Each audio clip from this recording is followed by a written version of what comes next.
Enterprise Protective Services. Welcome to this month's Idea Moment.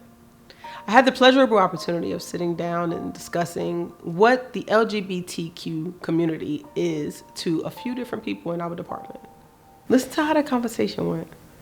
The most impactful thing to me growing up was that as it relates to LGBTQ, was I have a cousin who I'm very close to. We're the same age, and we grew up together, and we were best friends.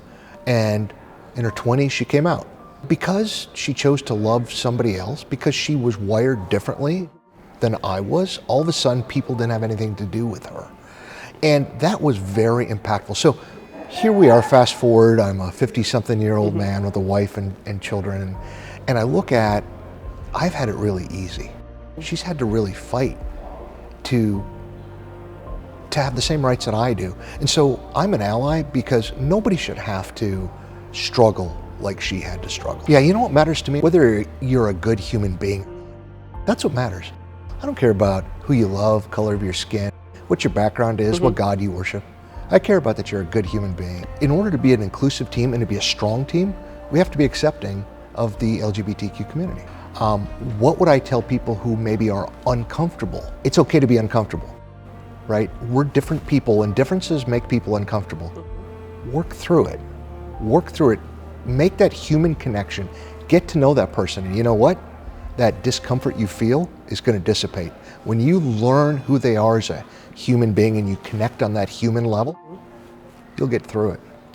And you'll be better for it. I was 23 when I came out, but there was just never a label to it. You know, I moved down here, kind of redefined myself here. And in fact, when I started in cyber, nobody knew.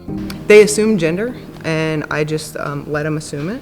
I didn't know how I was going to be judged, or I was expecting to be judged. So now it was, this conference is coming up, I have new leadership, and I was like, well, what am I going to do? I have to come out all over again. So I actually walked into my director's office and I said, I want to go to a conference. I already got approval.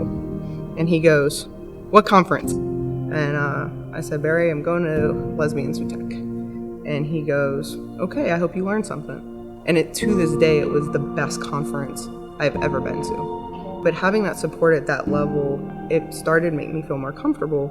So I was able to bring my authentic self. So it wasn't, that's lesbian, that's the digital forensics investigator who happens to be a lesbian.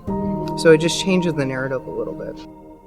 I think that as a team, we're really focused on making sure we hear from every voice, and the cover of the book is not relevant. I'm just simply doing what my heart tells me is right, and I can't go against that. So, Dawn is just Dawn, and the story within that's written on her pages, that's. I want to be there to support her and watch her grow in her profession, grow in her life, and then share those life moments that Dawn is willing to share, or any person's willing to share, to the extent that you will with a coworker. When I was a child, we lived outside the United States, where being outside of the norm, meaning your race, your religion, could mean the difference between life and death. And that left the enduring question of why. And I'm like, why are we spending so much time focused on hatred when it's the story inside that matters? It's the way you live your life and what you have to contribute that matters. Why do we care about the cover? That's wrong. So that's why it's important to me, is that everybody has a story, everybody has a life, and they should be free to tell it and live it.